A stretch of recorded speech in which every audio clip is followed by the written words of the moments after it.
Si Bulbul ay anak ng alamat na si Manyot Bul at mula pa sa murang edad ay ipinakita na niya ang kakaibang talento sa basketball.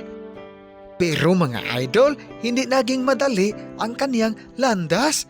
Marami ang nagduda sa kaniya dahil sa kaniyang kakaibang tangkad at payat na pangangatawan.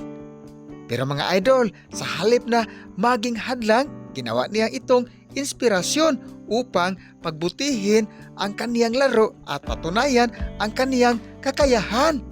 Sa kanyang paglalakbay mula high school hanggang college, ipinakita ni Bulbul ang kaniyang natatanging talento, kayang mag-shoot, mag-dribble at mag-block ng shots na parang guard kahit siya ay napakatangkad. Mga idol, ngunit nasubok ang kaniyang determinasyon nang siya ay ma-injury bago ang NBA draft, dahilan para bumaba ang kanyang stock at mas maraming nagdududa ang lumitaw tungkol sa kanyang kinabukasan.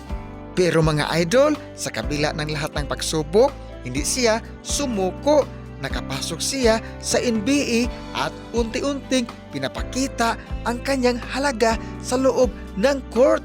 Sa bawat pagkakataon na nabibigyan siya ng minuto, pinapatunayan niya na kaya niyang makipagsabayan sa pinakamahusay na malalaro sa mundo. Ang kanyang kwento ay paalala na ang tagumpay ay hindi nakukuha agad. Pinaghihirapan ito sa pamamagitan ng tiyaga at paniniwala sa sarili. Hindi hadlang ang kakulangan o puna upang umaaray ka. Gamitin mo ito bilang lakas para magpatuloy. Kung patuloy kang lalaban at maniniwala sa sarili mo, darating din ang panahon na ikaw naman ang magtatagumpay. Ano ba ang ating makukuha sa kanyang kwento? Una mga idol, kailangan natin na hindi makikinig sa mga kritiko. Pangalawa, kahit umaaray ka, patuloy pa rin na lumalaban at walang atrasan. Mga idol, ang pangatlo, aray ko kahit pagod at hirap ka na. Kung may pangarap ka, hindi ka dapat matinag. Ang tunay na pangarap ay lumalaban hanggang dulo kahit ilang beses pang madapa.